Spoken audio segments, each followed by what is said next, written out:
అంటే ఒకేసారి ఇప్పుడు మీతో పాటు చాలా మంది కండక్ట్ చేస్తున్నారు. నువ్వు వాళ్ళని కాదని మీకెందుకు ఓటేయాలి? ఎందుకంటే అదే చెప్తాను, చాలా మంచి ప్రశ్న అడిగారు. ఎందుకంటే గత 25 సంవత్సరాలుగా ప్రజలకు నేను చేసిన సేవలు మీకు చెప్పాను. న్యాయపరంగా ఇప్పుడు ఫుడ్ అల్టరేషన్ అంటే ఆహార కల్తీ మీద కానీ, రసాయన కలపడం పళ్ళలో కానీ, అలాగే పొలాల్లో ఎక్కువగా పెస్టిసైడ్ యూజ్ చేయడం గురించి కానీ, అలాగే వాహన కాలుష్యం కానీ, అలాగే పోర్టు కాలుష్యం కానీ, అలాగే హ్యూమన్ రైట్స్ కానీ, ఇలా ప్రజలకి ఏ ఇబ్బందులు కలిగినా కూడా నేను నా పెన్ తోటి చాలా బలంగా నేను హైకోర్టులో వాదనలు వినిపించి దానికి పరిష్కార మార్గాలు పొందే విధంగా ప్రయత్నించాను.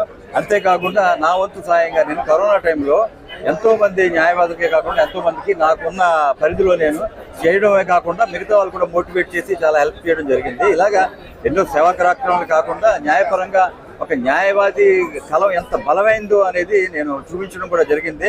హుడా పార్క్ విషయం చూసుకుంటే కనుక చాలా కాలంగా ఓపెనింగ్ చేయకుండా అలా ఉంటే అన్ని రచ్చపట్టిపోతుంటే నేను న్యాయపరంగా కోర్టులో కేసు వేసిన తర్వాత ఇమ్మీడియట్గా ముఖ్యమంత్రి జగన్మోహన్ రెడ్డి గారు వచ్చి హుడా పార్క్ ఓపెన్ చేయడం జరిగింది. అలాగే మిగతా ఈ వాటిని కూడా ఓపెన్ చేయడం జరిగింది. అయితే మన ముందు తెలుసుకోవాలి, న్యాయవాదిగా మనకున్న బలం ఏంటి, రాజ్యాంగం మనకు కలిగించిన హక్కులేంటి, మనం ఏ విధంగా మన దాన్ని ఉపయోగించుకోవచ్చు అనేది కూడా న్యాయ వ్యవస్థలు తెలుసుకోవాల్సిన అవసరం ఉంది. ఎందుకంటే భారత రాజ్యాంగంలో చూసుకుంటే కనుక 3 ముఖ్యమైన అంగాల్లో న్యాయ వ్యవస్థ చాలా ముఖ్యం.